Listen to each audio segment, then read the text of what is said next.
All right, this is my fifth and final case for the night, and it is a bit more of a doozy than the last few have been, and I'm going to totally mess up the pronunciation here. So this is Sateriale versus Reynolds Tobacco Company. From here on out, I'm going to be referring to Reynolds Tobacco Company as Camel, because that is the brand you know them from, Joe Camel. So Camel had a rewards program where they would give you these things called C notes, which are just coupons, really, and you could save up enough of them, and you could exchange them for a prize, a jacket or a water bottle or whatever it was. And the more you had, the more you could get for them. And so people were saving large amounts of these coupons. And this program went on for 15 years. Then it gave a 6-month notice that, hey, we're done with this program. It doesn't seem like it's working for us. Even though they were growing a lot as a company, they just said, no, we're done with this program. And they sent out a letter to anyone they had in their program. Well, then people started trying to send in their coupons. They did not have the stock, or really any stock, to meet the demand for people. And so they said, nope, we're not sending anything out, actually, because we don't have to. They were sued in the state of California. To be very clear, all of this is California ruling. This is not federal, though generally these rules are accepted on a federal level.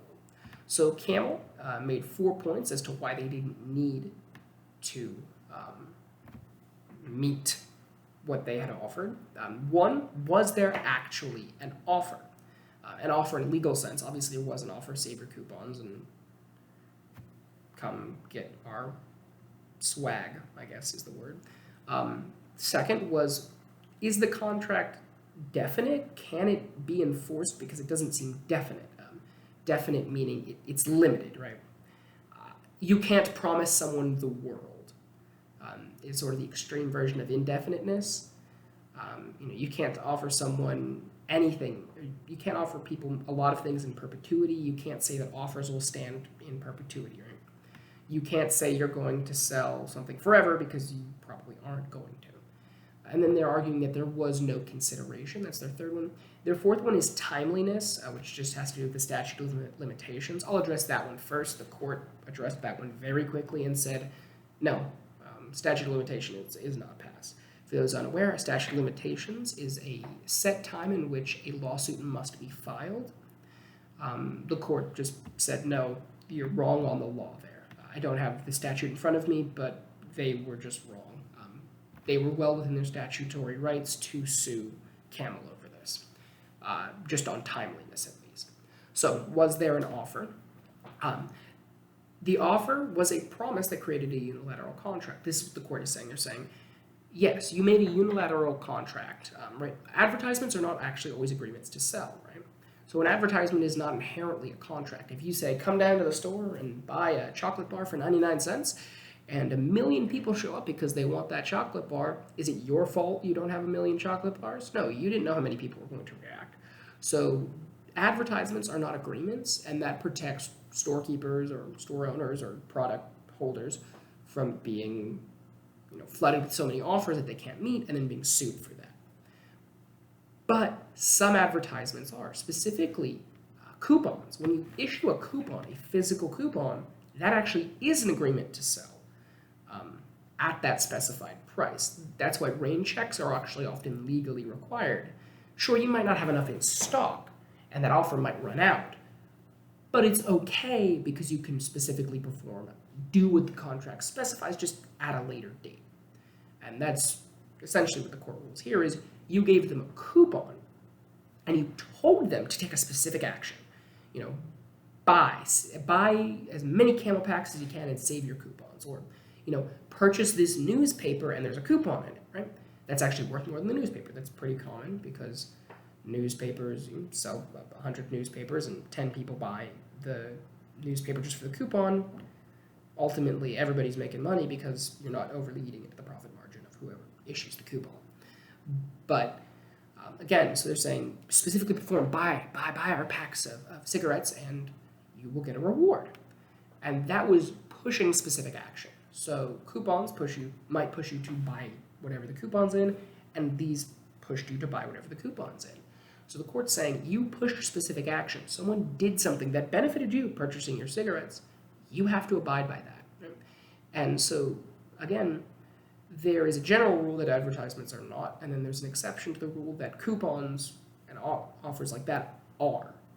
And so this was counted as an offer. Now, this is a unilateral contract. A unilateral contract, it's much easier to accept a unilateral contract through performance, which is undertaking whatever it is the contract is enticing you to do. So this is a unilateral contract which entices people to purchase Camel cigarettes. That is the performance these people are undergoing. They have accepted the contract. And that's why acceptance and offer are rolled into one here, whereas often they're going to be separate issues under the law. Now the next question is the contract too indefinite? Right. So the question they're kind of asking here is there's so much leeway with what Camel could do, right? They didn't say you would get specific merchandise. They actually changed the merchandise fairly often. All they said was keep your coupons and we'll give you something.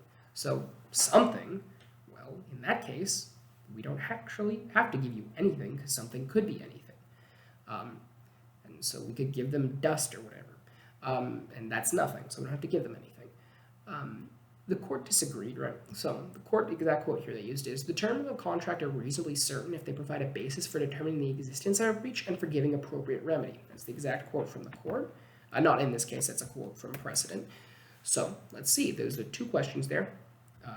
Can you determine a breach? And can you determine appropriate remedy? So is there a breach? Yes. They said that if you took your coupons and sent them in, you would get something. Something is not anything. It would be, swag of whatever sort of, whatever you would get in a swag bag, a jacket with the Camel logo or a water bottle that has Joe Camel on it, whatever it is, something of somewhat value. On top of that, internally, they had valued these C notes at 15 cents and tried to keep the exchange rate of goods to that at about 15 cents. That shows right there that these things had, at least to Camel, real monetary value, and to the consumers as well. And so you could give them money. You could just give them 15 cents per C note, and that would be close enough. That would be monetary damages in place of specific performance that would ultimately fulfill the goal of making these people whole, as they did put in work and underwent specific action, buying as many Camel cigarettes as you wanted them to buy, or as many as they could buy to get these C notes. So the second question is remedy, and I pretty much answered that already. You could have given them money. You can give them whatever was in the last catalog. These catalogs were issued every few months with a list of things you could get in them. And so, okay, all right, well, just use the last catalog. Let these people come to you with their C notes. You can get a whole list of what everybody wants from that catalog, and then you can go order more of it so you have enough to fulfill these people's needs, because they did not fulfill their end of the bargain. You offered something. So the final question was consideration, and that has already been discussed a little bit, but I'll again say it. Unilateral contracts don't actually need consideration. That's what makes it a unilateral contract. If both parties are not offering consideration, right, this for that, that's two different promises. This for that. One promise, this for that. That's what makes it unilateral, right? If you walk across the Brooklyn Bridge, I'll give you $1 million. Okay, I'm going to go walk across the Brooklyn Bridge. See you in 15 minutes. I don't know how long the Brooklyn Bridge is. Well, that's still an agreement. He's walking across the Brooklyn Bridge now. He wouldn't be doing that if it weren't for the $1 million. Sure, that's a lot of money, and you can say, hey, you're 15% across. I actually would like to withdraw my offer. You might still have to pay him 15%, or maybe all of it, because he wants that $1 million. That's the only reason he's doing what he's doing. So he's accepted your offer, and he's giving you consideration, walking across the Brooklyn Bridge. Why in God's name you valued that at $1 million? I don't know. If you put a lower value like $5, the court would just say that's a reasonable contract. It's a dare of some sort. You made a promise. So again, Camel failed to reserve. The other problem was for consideration was Camel failed to reserve the right to cancel at will. In some documents they said that they could, but not in all documents. And so these people may never have seen a document while still engaging with the program that said they could cancel at will. That said that. And also Camel, in a sense, rejected that right when they put out that 6-month waiting period that ultimately they ended up not honoring. So the court this ruling was a little weird. The court dismissed part of the case, agreed with part of the case, disagreed with part of the case, and sent the whole package down to the lower court. This was an appeals ruling. most decisions that will be discussed are going to be appeals rulings, since they're not really contesting fact, and fact is not really what will be contested right now. That'll be for later cases. So this was a pretty complicated ruling. It was remanded, that's the term when it's sent back down. So it was remanded to the lower court and presumably retried or settled. All right, and that's the last case for tonight. Y'all have a good one.